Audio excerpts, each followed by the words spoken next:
ओम श्री गणेशाय नमः। दोहा। चिदानंद सुखदाम शिव रामा बेकत मोह मदकाम सिया रामा विचरई मई धरि हृदय हरि रामा सकल लोक अभिराम सिया रामा दीन दयाल विरत संभारी हरौ नाथ संकट भारी। चिदानंद सुख के दाम मोह मद और काम से रहित शिव जी संपूर्ण लोगों को आनंद देने वाले भगवान श्री हरि श्री रामचंद्र जी को हृदय में धारण कर भगवान के ध्यान में मस्त हुए पृथ्वी पर विचरने लगे। कतौ मुनि उपदेश ज्ञाना कतौ राम गुण करई बखाना जतपि अकाम तदपि भगवाना भगति विरह दुख दुखित सुजाना। अर्थात वे कहीं मुनियों को ज्ञान का उपदेश करते और कहीं श्री रामचंद्र जी के गुणों का वर्णन करते थे। यद्यपि सुजान शिव जी निष्काम है तो भी वे भगवान अपने भक्त सती के वियोग के दुख से दुखी हैं। ऐ विधि गयो कालु बहु बीती नित नहीं होई राम पद प्रीति नेम प्रेम शंकर कर देखा अभिचल हृदय भगति कही रेखा। अर्थात इस प्रकार बहुत समय बीत गया, श्री रामचंद्र जी के चरणों में नित नई प्रीति हो रही है। शिव जी के कठोर नियम, अनन्य प्रेम और उनके हृदय में भक्ति की अटल टेक को जब श्री रामचंद्र जी ने देखा, प्रगटे राम कृतज्ञ कृपाला रूपशील निधि तेज विशाला बहु प्रकार शंकर ही सराहा तुम्हें बिनु अस व्रत को निर्वाहा। अर्थात तब कृतज्ञ उपकार मानने वाले कृपालु रूप और शील के भंडार महान तेज पुंज भगवान श्री रामचंद्र जी प्रकट हुए। उन्होंने बहुत तरह से शिव जी की सराहना की और कहा कि आपके बिना ऐसा कठिन व्रत कौन निभा सकता है। बहु विधि राम शिवई समझावा पार्वती कर जन्म सुनावा अति पुनीत गिरिजा के करनी विस्ता सहित कृपा निधि वरिणी। अर्थात श्री रामचंद्र जी ने बहुत प्रकार से शिव जी को समझाया और पार्वती का जन्म सुनाया। कृपा निधान श्री रामचंद्र जी ने विस्तार पूर्वक पार्वती जी की अत्यंत पवित्र करनी का वर्णन किया। अब बिनती मम सुनो शिव रामा जो मोह पर निज ने सिया रामा जाय विवाह शैल जय रामा यह मोहि मांगे देव सिया रामा दीन दयाल विरत संभारी हरौ नाथ मम संकट भारी। अर्थात फिर उन्होंने शिव जी से कहा, हे शिव जी, यदि मुझ पर आपका स्नेह है तो अब आप मेरी विनती सुनिए। मुझे यह मांगे दीजिए कि आप जाकर पार्वती के साथ विवाह कर लें। कह शिव जतपि उचित अस नाहि नाथ बचन पुनि मोटि न जाहि सिर धरिया सुकर ही तुम्हारा परम धर्म यह नाथ हमारा। अर्थात शिव जी ने कहा, यद्यपि ऐसा उचित नहीं है परंतु स्वामी की बात भी मेटी नहीं जा सकती। हे नाथ, मेरा यही परम धर्म है कि मैं आपकी आज्ञा को सिर पर रखकर उसका पालन करूं। मातु पिता गुरु प्रभु के वाणी विनय विचार करऊं शुभ जानी तुम सब भांति परम हितकारी आज्ञा सिर पर नाथ तुम्हारी। अर्थात माता पिता गुरु और स्वामी को बात को बिना ही विचारे शुभ समझकर करना मानना चाहिए। फिर आप तो सब प्रकार से मेरे परम हितकारी हैं। हे नाथ, आपकी आज्ञा मेरे सिर पर है। प्रभु तो से सुनि शंकर बचना भक्ति विवेक धर्म जुद रचना कह प्रभु हर तुम्हारे पन रहु अबुर राख्यो जो हम कहु। अर्थात शिव जी की भक्ति ज्ञान और धर्म से युक्त वचन रचना सुनकर प्रभु रामचंद्र जी संतुष्ट हो गए। प्रभु ने कहा, हे हर, आपकी प्रतिज्ञा पूरी हो। अब हमने जो कहा है उसे हृदय में रखना। अंतर्धान भय अस भासी शंकर सोई मूर्ति उर राखी। तब वही सप्तऋषि शिव पही आए बोले प्रभु अति वचन सुहाए। अर्थात इस प्रकार कहकर श्री रामचंद्र जी अंतर्धान हो गए। शिव जी ने उनकी वह मूर्ति अपने हृदय में रख ली। उसी समय सप्तऋषि शिव जी के पास आए। प्रभु महादेव जी ने उनसे अत्यंत सुहावने वचन कहे। पार्वती पही जाई तुम रामा प्रेम परीक्षा ले सिया रामा गिरी प्रेम पट एव भवन रामा दूरी करऊ संदेव सिया रामा दीन दयाल विरत संभारे हरौ नाथ मम संकट भारी। अर्थात आप लोग पार्वती के पास जाकर उनके प्रेम की परीक्षा लीजिए और हिमाचल को कहकर उन्हें पार्वती को लिवा लाने के लिए भेजिए तथा पार्वती को घर भिजवाइए और उनके संदेह को दूर कीजिए।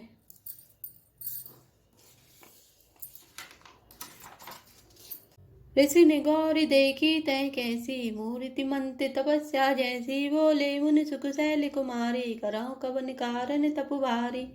अर्थात ऋषियों ने वहां जाकर पार्वती को कैसी देखा, मानो मूर्तिमान तपस्या ही हो। मुनि बोले, हे शैल कुमारी सुनो, तुम किस लिए इतना कठोर तप कर रही हो। कही अपराधों का तुम चहु, हम सत्य मरम किन कहूँ। कहते बचन मुनि अति सकुचाए, हंसई सुनी हमारी जड़ताई। अर्थात तुम किसकी आराधना करती हो और क्या चाहती हो, हमसे अपना सच्चा भेद क्यों नहीं कहती। पार्वती ने कहा, बात कहते मन बहुत सकुचाता है, आप लोग मेरी मूर्खता सुनकर हंसेंगे। मनु हट परा न सुनई सिखावा, चहत बारी भर भीति उठावा। नारद कहा सत्य सोई जाना, बिनु पंखे हम चाहे उड़ाना। अर्थात मन में हट पकड़ लिया है, वह उपदेश नहीं सुनता और जल पर दीवाल उठाना चाहता है। नारद जी ने जो कह दिया उसे सत्य जानकर मैं बिना ही पंख के उड़ना चाहती हूँ। देखो मुनि अविवेक हमारा, चाहे सदा से वहीं भरतारा। अर्थात हे मुनियों, आप मेरा अज्ञान तो देखिए कि मैं सदा शिव जी को ही पति बनाना चाहती हूँ। सुनत बचन बेसे ऋषि रामा, गिरि संभव तब देसिया रामा। नारद कर उपदेश सुनि रामा, कहूँ बहेश कि सुध गेसिया रामा। दीन दयाल बिरत संभारी, हरो नाथ मम संकट भारी।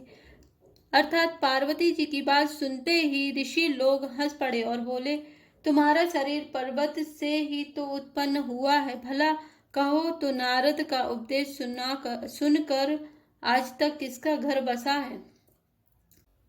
दक्ष सुतन उपदेश जाए, तिन फिर भवन न देखा आए। चित्र केतु कर घनु उस घाला, कनक कसिपु कर पुनिय से आला।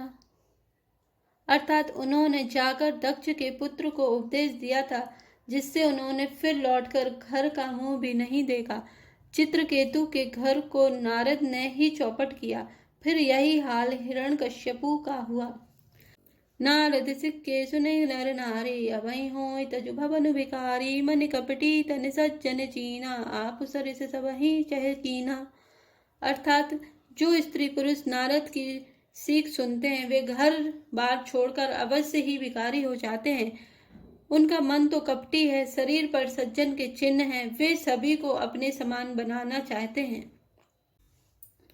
तई के बचन मानि विश्वासा, तुम चायो पति सहज उदासा। निर्गुण निलज कुबेश कपाली, अकुल अगेह दिगंबर व्याली।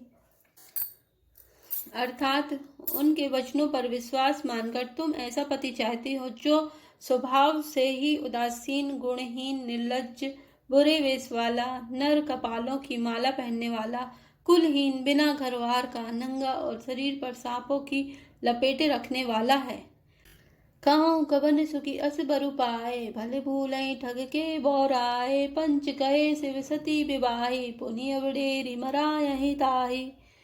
अर्थात ऐसे वर के मिलने से कहो तुम्हें क्या सुख होगा। तुम उस ठग नारद के बहकावे में आकर खूब भूली। पहले पंचों के कहने से शिव ने सती से विवाह किया था, परंतु फिर उसे त्याग कर मरवा डाला। अब सुख सोवत सोच नहीं रामा, भीख मांगी भव खाई सिया रामा। सहज एकाई के भवन रामा, कबौ की नारी खटाई सिया रामा। दीन दयाल विरत संभारी, हरो नाथ मम संकट भारी। अब शिव को कोई चिंता नहीं रही, भीख मांगकर खा लेते हैं और सुख से सोते हैं। ऐसे स्वभाव से ही अकेले रहने वाले के घर भी भला क्या कभी स्त्रियां टिक सकती हैं। अजहु मानहु कहा हमारा, हम तुम कहूँ बरु नीक विचारा। अति सुंदर सुखी सुगति सुशीला, गावई वेद जासु जस लीला। अर्थात अब भी हमारा कहा मानो, हमने तुम्हारे लिए अच्छा वर विचारा है। बस बहुत ही सुंदर, पवित्र, सुखदायक और सुशील है, जिसका यश और लीला वेद गाते हैं। दूषण रहित सकल गुण राशि, श्रीपतिपुर बैकुंड निवासी। अब अस भरो तुम्हें मिलायो आनी, सुनत भी हसी कहे बचन भवानी। अर्थात वह दोषों से रहित सारे सदु गुणों की राशि, लक्ष्मी का स्वामी और वैष्णु वैकुंठ पुरारी का रहने वाला, हम ऐसे वर को लाकर तुमसे मिला देंगे। यह सुनते ही पार्वती जी हंसकर बोली, सत्य कहे गिरिभव तनु एहा, हट न छूट छूटे वरु देहा। कन कऊ पुनि पसाने ते होई, जा रहे सहज न परिहर सोई। अर्थात आपने यह सत्य ही कहा कि मेरा यह शरीर पर्वत से उत्पन्न हुआ है, इसलिए हट नहीं छूटेगा। शरीर भले ही छूट जाए, सोना भी पत्थर से ही उत्पन्न होता है, सो वह जलाए जाने पर भी अपने स्वभाव सुवर्णत्व को नहीं छोड़ता। नारद वचन न मैं परिहराऊं, बसाऊं भवन उजराऊं नहीं डराऊं। गुर के वचन प्रतीति न जेहि, सपने सुगम न सुख सिद्धि तेहि। अर्थात अतः मैं नारद जी के वचनों को नहीं छोड़ूंगी, चाहे घर बसे या उजड़े, इससे मैं नहीं डरती। जिसको गुरु के वचनों में विश्वास नहीं है, उसको सुख और सिद्धि स्वप्न में भी सुगम नहीं होती। महादेव अवगुण भवन रामा, विष्णु सकल गुण धाम सिया रामा। जय कर मनोरम जाय सिया रामा, सन तहि तहि सन काम सिया रामा। दीन दयाल विरत संभारी, अरौनाथ मम संकट वारी। अर्थात माना कि महादेव जी अवगुणों के भवन और विष्णु समस्त सद्गुणों के धाम है, पर जिसका मन जिसमें रम गया उसको तो उसी से काम है। जय श्री राम, जय जय श्री राम।